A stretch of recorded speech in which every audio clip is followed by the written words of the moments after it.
This is my incredibly late review of Lincoln with Daniel Day-Lewis and a bunch of other folks. Follows the story of the 13th Amendment as Lincoln, obviously Abraham Lincoln, tries to get it passed through Congress before his next term begins in January 1865. And what's really interesting, and I think was a great choice for this film, is that it is not a full-on Lincoln biopic. It does not try to capture his whole life. It is more of a biopic of the amendment and how things managed to go there. First of all, I guess the first thing that I should say was I love this movie. It was so great. I'm a huge history nerd, especially 1800s history. There was so much happening in the world at that time that it's just really fascinating to me. It also really sheds light on the personal struggles of Lincoln. You know, not just in the White House, but also in his, the White House as it goes with his family. His disagreements with his son on enlisting in the army. Very troubled relationship with his wife. His wife had a lot of mental issues following the death of their first son. The main criticism that I see people saying is that the film's only worthwhile aspect is Daniel Day-Lewis and his performance as Lincoln, and I don't think that's true at all. I think that this film offers a good glimpse into politics in days gone by. I think it's provocative, and I mean, Daniel Day-Lewis is absolutely a phenomenal actor, and he was simply breathtaking in this film, but it is chock full of great actors giving great performances.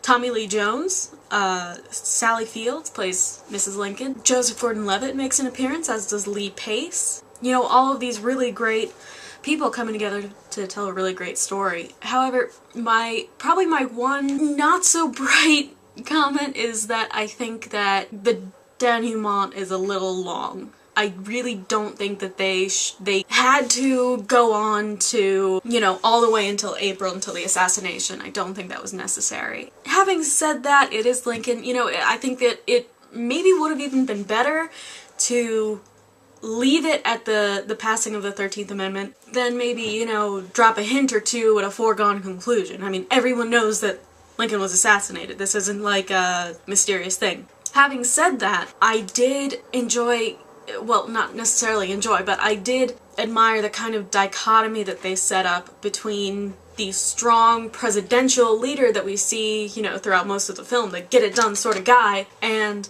after he's been shot, you see him laying kind of broken in his bed in the hours before he dies, and it just wrenches your heart. But at the same time, it probably wasn't necessary. It adds a little bit of length to the film that wasn't necessarily meant to be there.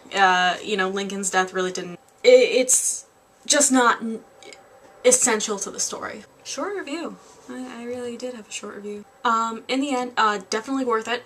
Worth a buy. Yeah, I say when the DVD comes out, definitely get on that, yo. Anyway, oh, please, wonderful.